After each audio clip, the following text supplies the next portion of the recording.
Hello dear students, welcome again. Welcome to learning hub. Learning hub पे आपका स्वागत है। लास्ट जो वीडियो थी उस वीडियो के अंदर हमने जो है इमेजेस को इंसर्ट करना सीखा था डॉक्यूमेंट के अंदर। उसी टॉपिक से कंटिन्यू जो है हम आगे आज बात करेंगे कि जो इमेजेस हैं उनके ऊपर हम क्या क्या जो है चेंजेस कर सकते हैं। उसी के बारे में जो हम बात करेंगे। डिफरेंट ऑप्शंस हमें जो है वो क्या मिलते हैं पिक्चर टूल बार में। तो कह रहे हैं जब आप इमेज को इंसर्ट कर लेते हो तो अब हमारे पास जो है उसको मॉडिफाई करने के लिए बहुत सारे ऑप्शंस हमें मिलते हैं, तो हम अपनी रिक्वायरमेंट के अकॉर्डिंग उसको जो है मॉडिफाई कर लेते हैं। कह रहे हैं लाइबर ऑफिस जो है वो प्रोवाइड करता है हमें फैसिलिटी इमेज को रिसाइज करने की, रोटेट करने की, क्रॉप करने की, और उसके रिगार्डिंग हमें जो है वो पिक्चर टूल बार दी जाती है, फॉर्मेटिंग टूल बार दी जाती है और पिक्चर डायलॉग बॉक्स दिया जाता है। नीचे जो आप देख पा रहे हैं ये आपकी पिक्चर टूल बार है, और ये जो पिक्चर टूल बार है ये आपको तभी दिखाई देगी जब आप कोई इमेज जो है वो अपने डॉक्यूमेंट में इंसर्ट करेंगे। डॉक्यूमेंट में इंसर्ट करने के बाद ही आपको पिक्चर टूल बार जो है वो दिखाई देगी। अदरवाइज आप व्यू पर जाएंगे, व्यू पर जाकर आपको टूल बार में जाना है और टूल बार के अंदर आपको एक ऑप्शन मिलेगा इमेज का। उसके ऊपर क्लिक करने के बाद भी आपको ये दिखाई देगी। ये बेसिकली आपकी स्टैंडर्ड टूल बार के नीचे होती है। जो आपकी नॉर्मल फॉर्मेटिंग टूल बार आती है वो आपकी जो चेंज हो जाती है जब आप इमेज को सिलेक्ट करते हैं, तो वो कन्वर्ट हो जाती है पिक्चर टूल बार के अंदर। इसके बाद जो है आपके कुछ डिफरेंट इफेक्ट्स या फिल्टर्स जो है वो दिए गए होते हैं।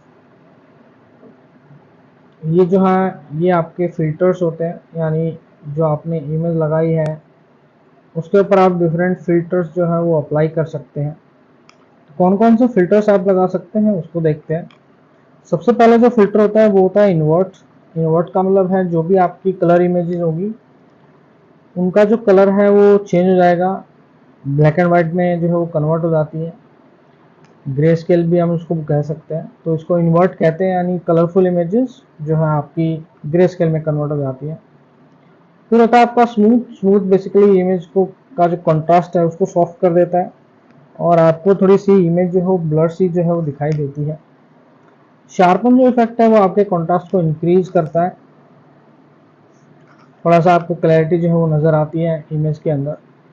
रिमूव नॉइज, जो पिक्सल्स आपके इमेज के अंदर डिस्टॉर्टेड हैं या जिनकी वजह से आपकी इमेज जो है वो ब्लर दिखाई दे रही है, उन पिक्सल्स को जो है वो रिमूव करने का काम करता है ताकि आपकी इमेज जो है वो और क्लैरिटी के साथ दिखाई दे। फिर आता है सोलराइजेशन। सोलराइजेशन का मतलब जो आपकी सनलाइट है वो आपकी पिक्चर के ऊपर कितना इफेक्ट डाल रही है उसको हम कंट्रोल कर सकते हैं with the help of values parameter के थ्रू। फिर आती है आपकी एजिंग। एजिंग इफेक्ट बेसिकली आपके जो इमेज है उसको एंशियंट टाइम में या एज टाइम का जो इफेक्ट है उसको दिखाने के लिए हम यूज़ करते हैं। यानी पुराने टाइम की जो इमेजेस होती थी आपकी grey scale black and white, उसमें जो है आपका कन्वर्ट कर देती है। पोस्टराइजेशन के अंदर आपकी जो इमेज है वो एक हैंडमेड पेंटिंग के रूप में जो है वो आपको दिखाई देती है, यानी आपके जो कलर्स हैं या आपके जो इमेज है वो आपको इमेज की बजाय हैंडमेड पोस्टर के रूप में जो वो दिखाई देती है। पॉप आर्ट जो है वो इमेज को अपने आप अपनी मर्जी के हिसाब से जो है ड्रामेटिकली उसको मॉडिफाई कर देता है। इसका कोई स्पेसिफिक जो है वो यूज़ नहीं दिया गया है। चारकोल स्केच क्या करेगा, आपकी इमेज को जो है चारकोल स्केच में जो है वो कन्वर्ट कर देता है। चारकोल स्केच का मतलब है पेंसिल स्केच के रूप में जो है वो आपकी दिखाई देगी, जैसे आपने पेंसिल से उसको जो है वो ड्रॉ किया हो। रिलीफ जो है, रिलीफ आपके शेडो इफेक्ट के ऊपर काम करता है, यानी आपका जो लाइट का सोर्स है वो कहाँ से आ रहा है उसको डिफाइन करने के लिए हम रिलीफ जो आपका फिल्टर है उसका यूज़ करते हैं, ताकि आपका जो शेडो बने इमेज के अंदर वो किस साइड जो है वो बननी चाहिए, तो उसके लिए हम रिलीफ वाला जो आपका इफेक्ट है उसका यूज़ करते हैं। मोज़ेक इफेक्ट जो है वो आपकी पिक्सल्स की हाइट और विड्थ को एडजस्ट करता है और पूरी की पूरी जो इमेज है आपकी वो पिक्सल्स के रूप में आपको दिखाई देती है। तो कुछ एक आपके जो है फिल्टर्स हैं जिनका हम यूज़ करते हैं। फिर आते हैं आपकी फॉर्मेटिंग और पिक्चर टूल बार। इसके अंदर जो है कुछ इस तरीके से आपको ये टूल बार दिखाई देती है। ये जो टूल बार है ये बेसिकली ओपन ऑफिस की टूल बार आपको दिखाई दे रही है। जो लाइब्रे ऑफिस के टूल बार है वो भी कुछ इसी तरीके से दिखाई देती है, लेकिन उसके जो ऑप्शंस हैं वो थोड़े से आपको आगे पीछे जो है वो मिलेंगे। बाकी सारे ऑप्शन जो है वो सेम ही रहते हैं, जिसको हम डिस्कस करेंगे अभी जब हम प्रैक्टिकल करेंगे उस चीज़ का। ये होती है हमारी इमेज की आपकी dialog box, image dialog box, जिसकी हेल्प से आप जो है डिफरेंट डिफरेंट ऑप्शंस जो है वो आपको देखने को मिलते हैं।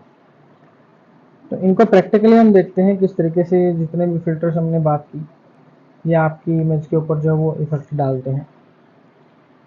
इसके बाद आता है आपका क्रॉपिंग इमेज, इमेज को क्रॉप करना। क्रॉपिंग का मतलब होता है कि अनवांटेड पार्ट जो है इमेज के अंदर से उसको आप रिमूव करना चाहते हैं, तो वो क्रॉपिंग की हेल्प से कर सकते हैं। क्रॉपिंग में यहाँ पर हमें दो टाइप की क्रॉपिंग देखने को मिलती है, कीप स्केल और कीप इमेज साइज।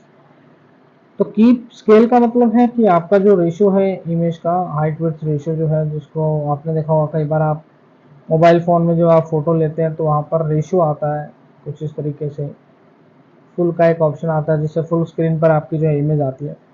तो कीप स्केल का मतलब है आपका जो हाइट और विड्थ का साइज है वो आपका जैसा ओरिजिनल इमेज का है वैसा ही रहेगा, लेकिन उसका जो साइज है यानी डिस्क स्पेस है यानी जो सेव होगी वो आपका चेंज हो जाता है।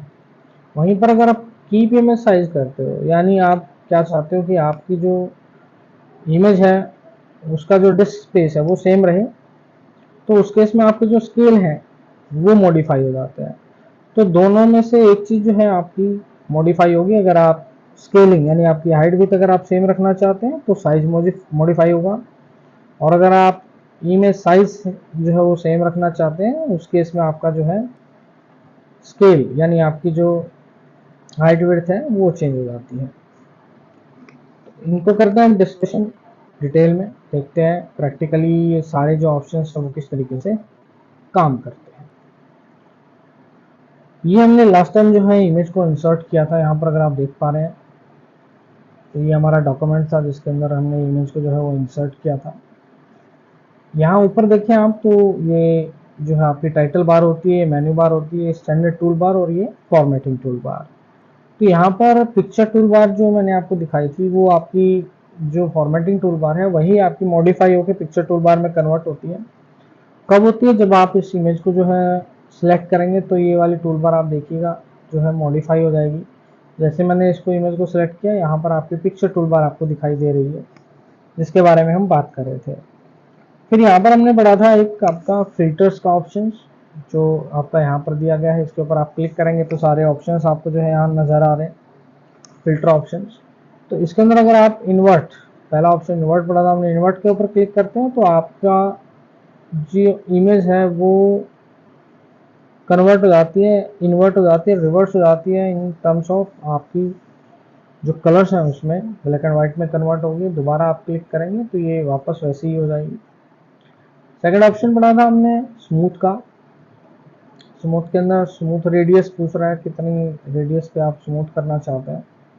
हमने ओके पे क्लिक किया इसको तो यहाँ आपको हल्का से ब्लर दिखाई दे रहा है जो आपका टेक्स्ट लिखा हुआ है। दोबारा क्लिक करेंगे,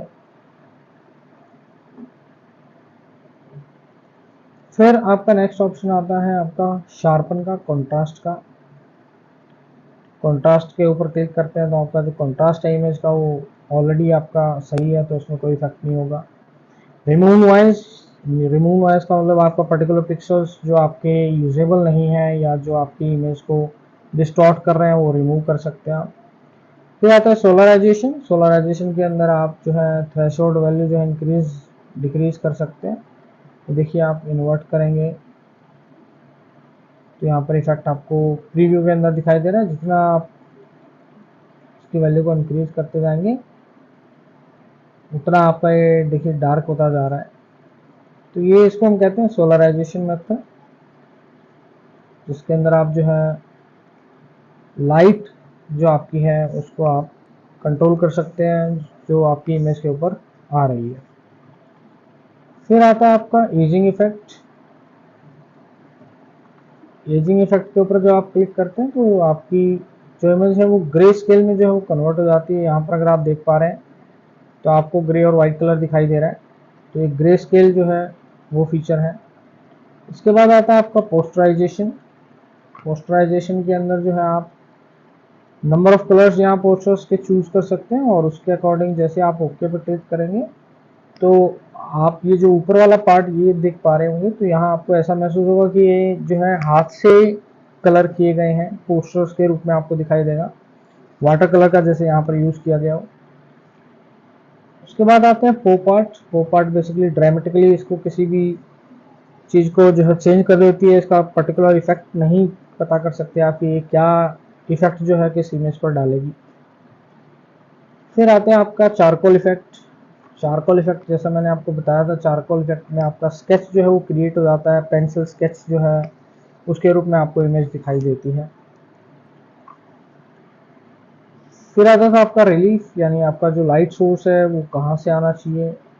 देखिए लाइट सोर्स की जो एंगल है वो मैं चेंज कर रहा हूँ, तो आपकी शेडो जो हो डिफरेंट डिफरेंट डायरेक्शन में आपकी बनती हुई नज़र आ रही है। यहाँ पर अगर आप क्लिक करते हैं तो वो जो शेडो है वो उसके अकॉर्डिंग आपकी बन जाती है।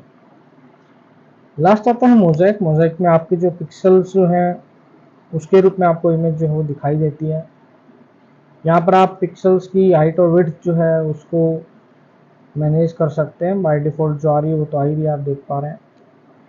यहाँ पर आप जो है पिक्सल्स की हाइट विड्थ को एडजस्ट करके और अपनी इमेज को पिक्सल्स के रूप में जो है वो देख सकते हैं। तो यहाँ अगर आप इनकी हाइट और विड्थ को इंक्रीज करते हो, 14 कर दिया हमने, यहाँ पे भी 14 कर दिया, ओके पे क्लिक किया, तो ये देखिए आप देख पा रहे होंगे आपकी पूरी इमेज जो है वो छोटे छोटे पिक्सल्स के अंदर जो है वो ब्रेक हो गई है, क्योंकि इसकी हाइट हमने जो है वो ऑलरेडी मेंशन कर दी थी। यहाँ अगर आप देख पा रहे हैं तो आपके स्क्वायर बॉक्सेस आपको जो है वो नज़र आ रहे हैं, इन्हीं को हम जो है पिक्सल्स जो है वो बोलते हैं। इस तरीके से जो है आपके डिफरेंट फिल्टर्स यहाँ पर काम करते हैं। इसके बाद आते हैं हम ग्राफिक्स मोड के ऊपर।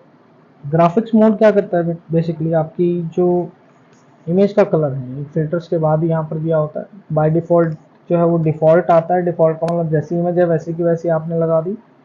लेकिन इमेज का कलर अगर आप ग्रे स्केल चाहते हैं तो ग्रे स्केल पे जैसे क्लिक करेंगे तो इमेज जो है वो ग्रे स्केल के अंदर जो है कन्वर्ट हो जाती है। इसी तरीके से ब्लैक एंड व्हाइट पे क्लिक करेंगे तो इमेज जो है ब्लैक एंड व्हाइट हो जाएगी, ये देखिए। इसी तरीके से अगर आप वाटरमार्क के रूप में आप इसको यूज़ करना चाहते हैं तो बैक साइड में आप देखें वाटरमार्क का जो है वो यूज़ है। यहाँ पर वाटरमार्क का यूज़ करेंगे तो आपको हल्की सी इमेज जो है पीछे की तरफ दिखाई देगी, तो यहाँ पर आप इसको वाटरमार्क के रूप में भी यूज़ कर सकते हैं। तो ये इफेक्ट थे आपके ग्राफिक्स मोड के। ग्राफिक्स मोड के बाद आता है आपका कलर्स। तो ये जो लास्ट ऑप्शन दिया है आपका फॉर्मेटिंग टूल बार पे, पिक्चर फॉर्मेटिंग टूल बार पे कलर्स का, इसके ऊपर आप क्लिक करेंगे तो हमें पता है हमारे जो कलर्स हैं वो 3 कलर से मिलकर बने हैं, RGB, red, green and blue. इनकी वैल्यूज यहाँ पर आप चेंज कर सकते हैं। इसके अलावा यहाँ पे आप जो है ब्राइटनेस, कॉन्ट्रास्ट जो है उसको चेंज कर सकते हैं और गामा रेज जो है उनको चेंज कर सकते हैं। तो उसके अकॉर्डिंग जो है आपकी इमेज के ऊपर जो है वो इफेक्ट आएगा। किस कलर को आप ज़्यादा चाहते हैं उस कलर की वैल्यू जो है वो आप ज़्यादा रखेंगे तो वो कलर आपको जो है इमेज में ज़्यादा दिखाई देगा। इसके बाद आती है ट्रांसपेरेंसी लेवल। ट्रांसपेरेंसी लेवल यानी आप अपनी इमेज को अगर वाटरमार्क के रूप में यूज़ करना चाहते हैं तो उसका ट्रांसपेरेंसी लेवल जो इंक्रीज करें। यहाँ पर देखें अगर 0% कुछ दिया है, अगर इसको मैं इंक्रीज करता हूँ वैल्यू को तो आपकी जो इमेज है वो देखिए हल्की सी ट्रांसपेरेंट होना स्टार्ट हो जाती है। तो जैसे जैसे इस वैल्यू को इंक्रीज करते जाएंगे वैसे वैसे आपकी जो इमेज है वो ट्रांसपेरेंट होती हुई चली जाएगी। तो मैं इसको 100 कर देता हूँ तो आप देखिए इमेज बिल्कुल ही वाइट हो गई है, बैक साइड का मुझे पूरा जो है वो दिखाई दे रहा है। तो इस तरीके से आप जो है अपना ट्रांसपेरेंसी लेवल जो है वो इंक्रीज करके इसको एज ए वाटरमार्क भी जो है वो यूज़ कर सकते हैं। इसके बाद आता है आपका फ्लिप। फ्लिप मतलब आप जो है अपनी इमेज को वर्टिकली या हॉरिजॉन्टली जो है वो फ्लिप करना चाहते हो। फ्लिप का मतलब आपका जो फेस है वो एक्सचेंज हो जाएगा, फ्लिप वर्टिकली, फ्लिप हॉरिजॉन्टली। तो फ्लिप के ऊपर जैसे आप क्लिक करेंगे तो इमेज जो है वो वर्टिकली फ्लिप होगी। इसी तरीके से हॉरिजॉन्टली भी आप फ्लिप कर सकते हो। देखिए हॉरिजॉन्टली में देखें तो आपके वर्ड्स जो है वो लेफ्ट टू राइट हो गए और ऐसे ही वर्टिकली में देखें नीचे वाली चीज़ ऊपर चली जाएगी और ऊपर वाली नीचे की तरफ जो है वो मूव कर जाती है, फ्लिप कर दिया आपने, तो ये आपका फ्लिप का ऑप्शन होता है। इसके बाद आते हैं हम पिक्चर टूल बार पे, यानी आपका जो क्रॉपिंग का मेथड था कि जो इमेज आपने क्रॉप करनी है उस इमेज को आप किस तरीके से जो है क्रॉप कर सकते हैं, क्रॉपिंग मेथड समझते हैं। तो क्रॉपिंग के लिए आपको जो है इमेज को सिलेक्ट करना है। सिलेक्ट करने के बाद जब आप इसके ऊपर राइट क्लिक करेंगे तो यहाँ पर एक प्रॉपर्टीज का ऑप्शन दिखाई देता है। इस प्रॉपर्टी के ऑप्शन के ऊपर आपने क्लिक करना है। क्लिक करने के बाद आपका इमेज डायलॉग बॉक्स जो है वो ओपन हो जाता है और यहाँ से हम जाते हैं क्रॉप के टैब पे। क्रॉप के टैब में आप देखें कीप स्केल दिया हुआ है। तो जब आप अपना इमेज का स्केल यानी इमेज का जो हाइट विड्थ है वो सेम रखना चाहते हैं क्रॉपिंग के बाद, तो आप कीप स्केल के ऊपर क्लिक करेंगे और ये बाय डिफॉल्ट भी आपका जो है वो सिलेक्ट रहता है। लेकिन आप चाहते हो कि आपकी जो क्रॉपिंग है उसके अंदर जो इमेज है उसका साइज जो है वो कांस्टेंट रहे लेकिन स्केल चेंज होता रहे, तो उस केस में हम कीप इमेज स्केल पे ऊपर क्लिक करते हैं। तो या कीप स्केल में अगर आप देखो तो कीप स्केल में आपका जो साइज है वो ऑलरेडी वैसा का वैसा रहता है क्रॉपिंग करने के बाद भी। और यहाँ पर आप देखें तो लेफ्ट राइट टॉप बॉटम वाले जो ऑप्शन है वो नहीं दिए गए हैं और कीप इमेज में देखें यहाँ पर आपके ऑप्शन जो है वो दिए गए हैं। और यहाँ अगर आप देखें तो आपका पिक्सल्स का साइज दिया है, सेंटीमीटर में भी दिया है, तो यहाँ से आप साइज जो है वो चेक भी कर सकते हैं। तो अगर आपने यहाँ पे क्रॉप करना है, क्रॉपिंग के लिए यहाँ आप देखें जैसे जैसे मैं इस वैल्यू को चेंज कर रहा हूँ वैसे वैसे आपके प्रीव्यू के अंदर जो है आपका ये एक बॉक्स जो है रेक्टेंगल ये आपको दिखाई दे रहा है। इसके ऊपर क्लिक करते हैं, ओके पे जैसे आप क्लिक करोगे अब यहाँ देखें स्केल, स्केल देखें 25% 25% है, ठीक है। ओके पे क्लिक करेंगे तो आपकी इमेज जो है क्रॉप होगी, जो चीज़ मुझे नहीं चाहिए थी वो जो है इसमें से रिमूव हो गई है और जो पार्ट मुझे चाहिए था वो केवल इस रेक्टेंगल बॉक्स वाला पार्ट जो है वो मुझे दिखाई दे रहा है। ऐसे ही कीप इमेज साइज में भी आप जो है लेफ्ट राइट टॉप बॉटम जो है वो वैल्यू आप बता सकते हैं। उस केस में आपका जो इमेज का साइज है वो जो है सेम रहेगा, बाकी आपकी जो हाइट विड्थ है या जिसको आप स्केल कहते हैं वो आपका चेंज हो सकता है। यहाँ पर देखिए मैं जैसे ही वैल्यू को अप डाउन कर रहा हूँ तो नीचे जो स्केल मेरा 25 का था वो आपका देख पा रहे हैं आप चेंज हो रहा है तरीके से। कीप स्केल अगर आप करते हैं तो देखिए मैं वैल्यू चेंज भी कर रहा हूँ लेकिन नीचे जो आपकी विड्थ और हाइट है ये दोनों वैल्यू उनके ऊपर कोई इफेक्ट नहीं हो रहा है, यानी हाइट विड्थ का जो रेशो है वो रेशो सेम है लेकिन साइज जो है वो चेंज हो रहा है। लेकिन जब मैं कीप इमेज साइज यानी साइज में सेम रखना चाहता हूँ और फिर इसके अंदर वैल्यू चेंज करता हूँ तो आपका जो रेशो है यानी जो आपका स्केल है वो चेंज हो रहा है इस तरीके से कुछ, यहाँ पर वैल्यू जो है वो चेंज हो रही है। तो इसको हम कहते हैं क्रॉपिंग इमेज, यानी अनवांटेड पार्ट को अपनी इमेज में से रिमूव करना और केवल उस पार्ट को रखना जिसकी हमें ज़रूरत है। इसके बाद आता है हमारा रिसाइजिंग। रिसाइज करना है हमने इमेज को, तो इस इमेज को रिसाइज करने के लिए हमारे पास रिसाइज हैंडल होते हैं। टोटल हमारे पास 8 रिसाइज हैंडल हैं, 3 यहाँ पर हैं, 3 नीचे हैं और 2 इधर हैं। तो ये जो 8 आपके रिसाइज हैंडल है इनमें से जो कॉर्नर वाले 4 हैं वो डायगोनली इमेज को जो है वो छोटा या बड़ा करने के लिए काम में आते हैं। जो कॉर्नर वाले हैं किसी भी कॉर्नर से आप करेंगे तो इक्वल प्रोपोर्शन में इमेज जो है वो छोटी या बड़ी होगी। इस तरीके से यहाँ से भी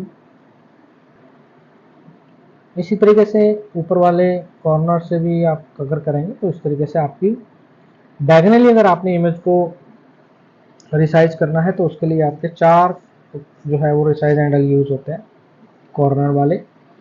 और अगर आपने हॉरिजॉन्टली यानी एक्स प्लेन पर यानी लेफ्ट टू राइट अगर आपने इमेज को इनके आपको रिसाइज करना है तो उस केस में आपके 2 कॉर्नर हैंडल यूज होते हैं, ये 2।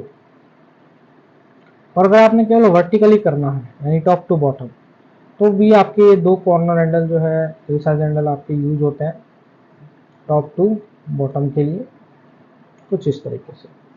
तो यानी टोटल हमारे पास जो रिसाइज हैंडल है वो 8 है, जिसमें से 4 जो रिसाइज हैंडल हैं वो इमेज को प्रोपोर्शनली जो है रिसाइज करते हैं, 2 जो हैं वो हॉरिजॉन्टली रिसाइज करते हैं और 2 जो है वो वर्टिकली आपकी रिसाइज करते हैं इमेज को। इस तरीके से हमारे पास टोटल जो आपके रिसाइज हैंडल है वो आपके हैं 8। अब बात आती है अगर आपने जो इमेज लगाई है उसको डिलीट करना है तो आप क्या करेंगे। पर उसके लिए आप जो है सबसे पहले पिक्चर को सिलेक्ट करें। सिलेक्ट करने का आपको पता लग जाएगा चारों तरफ इसके रिसाइज हैंडल आएंगे। अगर मैं इसको सिलेक्ट नहीं करता हूं तो कोई रिसाइज हैंडल आपको दिखाई नहीं दे रहा है। जैसे मैं सिलेक्ट करता हूं रिसाइज हैंडल आ गई। रिसाइज हैंडल आने के बाद कीबोर्ड का डिलीट जो बटन है उसको आप प्रेस करेंगे तो इमेज जो है वो आपकी क्या हो जाएगी, डिलीट हो जाएगी। तो इस तरीके से जो है आप इमेज को रिमूव भी कर सकते हैं, डिलीट भी कर सकते हैं अपने डॉक्यूमेंट से। इसके बाद आते हैं हम नेक्स्ट हमारा topic drawing objects. Drawing objects क्या है? तो ड्राइंग ऑब्जेक्ट्स बेसिकली आपके जो है कुछ इमेजेस होती हैं, ग्राफिक्स होते हैं, कुछ डायग्राम या फ्लो चार्ट्स होते हैं जिनकी हेल्प से हम जो है नए डायग्राम क्रिएट कर सकते हैं। और ड्राइंग टूल बार जो है जो आप देख पा रहे हैं सामने, ये हमारी ड्राइंग टूल बार है जहाँ पर हमें डिफरेंट टाइप की शेप्स जो हैं रेक्टेंगल, सर्कल, आर्क्स, एलिप्सेस, ये जो है वो देखने को मिलते हैं जिनकी हेल्प से हम जो है कोई भी ड्राइंग ऑब्जेक्ट जो है वो ड्रॉ कर सकते हैं। तो सबसे पहला जो है वो आपका दिया है सिलेक्ट। ये ड्राइंग ऑब्जेक्ट को सिलेक्ट करने के काम में आता है। लाइन अगर मैं ड्रॉ करनी है तो ये लाइन के लिए आपका टूल दिया गया है।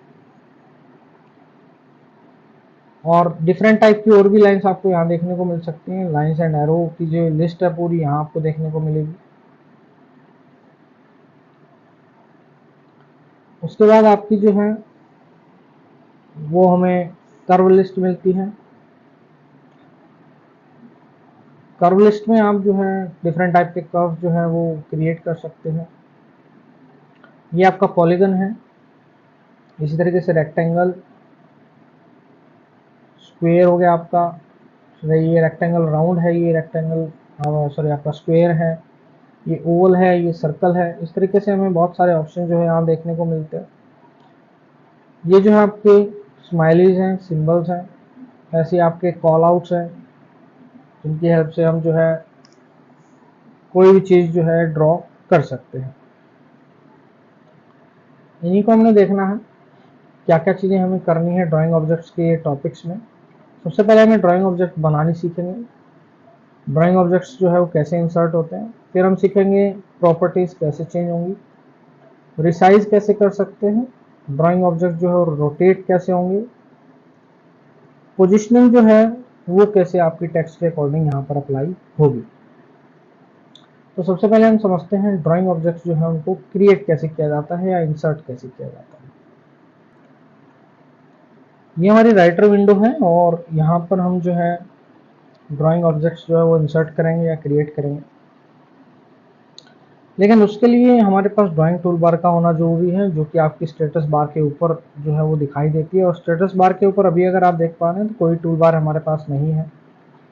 उसके लिए हम व्यू पे जाते हैं, टूल बार में जाते हैं और यहाँ पर आपको ड्राइंग नाम का एक ऑप्शन जो है वो दिखाई देगा। इसके ऊपर आप क्लिक करेंगे। जैसे क्लिक करेंगे एक ड्राइंग टूल बार जो है वो आपकी इंसर्ट हो जाती है। वही टूल बार जो मैंने अभी आपको पीछे बताई थी। ये आपका सिलेक्ट टूल है जिसकी हेल्प से आप जो है सिलेक्ट कर सकते हैं कोई भी चीज़। अब सपोज करें मुझे लाइन ड्रॉ करनी है तो मुझे इस लाइन के ऊपर जो है वो 1 टाइम क्लिक करना होगा। ये बटन आपका एक्टिव हो जाता है। एक्टिव होते आप कर्सर की तरफ ध्यान दीजिएगा। कर्सर जो है आपका चेंज हो जाएगा। अभी जैसे ही मैं टेक्स्ट एरिया के अंदर जाऊंगा, ये देखिए कर्सर आपका जो है वो चेंज हो गया, जिसको हम क्रॉस हेयर साइन भी जो है वो बोलते हैं। अब हमें क्या करना है, कर्सर चेंज होते ही मैंने जो है लेफ्ट माउस बटन को जो प्रेस रखा और लाइन ड्रॉ करना स्टार्ट किया। इस तरीके से जो है आपकी लाइन आप ड्रॉ कर सकते हैं। ये क्रॉस हेयर साइन देखो ऐसे ही है, जब तक आप एस्केप नहीं करोगे तब तक ये जो आपका कर्सर का सिंबल है ये क्रॉस हेयर साइन में ही आपका रहेगा। तो आप किसी भी डायरेक्शन में इस तरीके से जो है लाइन ड्रॉ कर सकते हो। अब मुझे जो है इसको अनसेलेक्ट करना है, तो या तो मुझे एस्केप बटन जो है वो कीबोर्ड पे प्रेस करना पड़ेगा, या फिर जो आपका ड्राइंग टूल बार पे सिलेक्ट बटन है उसको मुझे सिलेक्ट पे क्लिक करना पड़ेगा। तो मैं इस लाइन टूल से जो है वो बाहर आ सकता हूँ। तो इस तरीके से आप कोई भी ऑब्जेक्ट जो है वो डिलीट कर सकते हैं, बना सकते हैं। डिलीट करने के लिए आपने कुछ नहीं करना, किसी भी लाइन के ऊपर जो भी आपने डिलीट करना है उसको सिलेक्ट करें और डिलीट बटन पे प्रेस कर दें। इस तरीके से आप जो है डिलीट भी कर सकते हैं कोई भी ड्राइंग ऑब्जेक्ट। इसके अलावा कोई और ड्राइंग ऑब्जेक्ट भी आप लगा सकते हैं और उनकी हेल्प से आप जो है कोई नई इमेज जो है उसको भी क्रिएट कर सकते हैं अकॉर्डिंग टू योर नीड। अभी हम एक नई इमेज जो है वो क्रिएट करके देखते हैं। तो पहले हमने ड्राइंग टूल बार के थ्रू जो हमने लाइन लगाई थी उन सबको हमने डिलीट कर लिया। यहाँ पर हमने डिफरेंट स्माइलीज में से एक स्माइली को सिलेक्ट किया, वही लेफ्ट माउस बटन को प्रेस किया और इस तरीके से हमने इंसर्ट किया एक नया ड्राइंग ऑब्जेक्ट। इसी के नीचे सपोज मैंने एक जो शेप है मैंने इंसर्ट, नई शेप ले लेते हैं। उसके लिए मैंने हाथ क्लिक किया रेक्टेंगल के ऊपर और इस तरीके से एक शेप जो है मैंने इंसर्ट कर दी।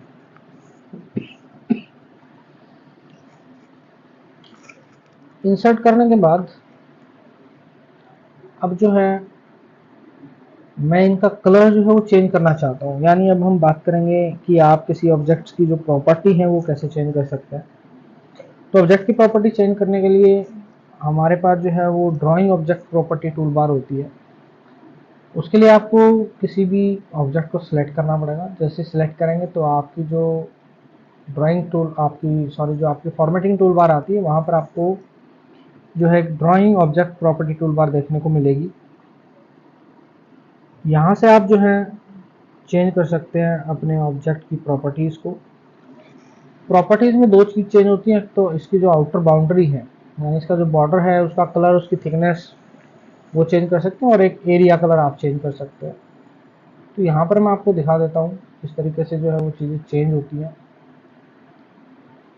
ये देखिए लाइन कलर दिया हुआ है, यहाँ थिकनेस दी है। तो इस थिकनेस को जैसे मैं इंक्रीज करूँगा तो आप देखेंगे थिकनेस जो है वो इंक्रीज होगी।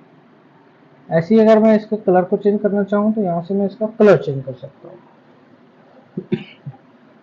ये बेसिकली बॉर्डर कलर जो है वो चेंज हुआ। इंटरनल कलर मुझे चेंज करना है तो यहाँ आपका कलर का एक ऑप्शन है, बकेट पे जाए, यहाँ से आप कोई भी कलर जो है वो सिलेक्ट कर सकते हैं। तो आपका जो इंटरनल कलर है या एरिया कलर जो है वो चेंज हो जाता है। कलर के अलावा भी आप ग्रेडियंट भी लगा सकते हैं। देखिए ग्रेडियंट है यानी मिक्सचर्स ऑफ कलर हैं, लाइट से डार्क की तरफ, डार्क से लाइट की तरफ आप देख पा रहे होंगे जो इफेक्ट आप देख रहे हैं। इस तरीके से जो है आप कोई भी ग्रेडियंट यहाँ पर लगा सकते हैं, यूज कर सकते हैं। ग्रेडियंट के अलावा आपको हैचिंग देखने को मिलती है इस तरीके की। किसी भी टाइप की हैचिंग आप सेलेक्ट करेंगे वैसे ही हैचिंग आपको देखने को मिलेगी। बिटमैप इमेज के अंदर आपको जो है इमेजेस मिलती हैं डिफरेंट डिफरेंट, कोई भी इमेज आप जो है वो लगा सकते हैं। इसी तरीके से पैटर्न आपको देखने को मिल जाएंगे। तो पैटर्न आपने जो है वो ड्रॉ करना है तो आप पैटर्न भी जो है वो ड्रॉ कर सकते हैं। तो आपकी चॉइस है कि आप कलर लगाना चाहते हैं या आप पैटर्न लगाना चाहते हैं। इसी तरीके से दूसरा ऑब्जेक्ट भी सिलेक्ट करें, उसके ऊपर भी इसी तरीके से हमने जो है सबसे पहले लाइन की थिकनेस को सिलेक्ट किया, उसके बाद मैंने बॉर्डर कलर्स चूज़ किया, उसके बाद जो है मैंने कलर को चूज़ किया। तो इस तरीके से जो है मैंने दोनों ऑब्जेक्ट की जो प्रॉपर्टी है उनको चेंज कर दिया। चेंज करने के अलावा जिस तरीके से हमने पढ़ा था कि आप जो है इमेज को रिसाइज कर सकते हैं, उसी तरीके से यहाँ पर भी रिसाइज हैंडल हमें देखने को मिलते हैं और किसी भी डायरेक्शन में आप जो है अपने ऑब्जेक्ट को रिसाइज कर सकते हैं। वही 8 रिसाइज हैंडल आपको देखने को मिलेंगे। 4 जो है वो डायगोनली आपका साइज रिसाइज करेंगे, 2 वर्टिकली और 2 हॉरिजॉन्टली। तो इस तरीके से जो है आप अपने ड्राइंग ऑब्जेक्ट्स को जो है वो रिसाइज कर सकते हैं। तो यहाँ तक आप इस टॉपिक को कीजिए। कोई डाउट आता है मुझे कमेंट सेक्शन में बताएं। वीडियो को लाइक करें, शेयर करें, सब्सक्राइब करें। चलिए मिलते हैं नेक्स्ट वीडियो में, तब तक के लिए bye, take care, have a nice day.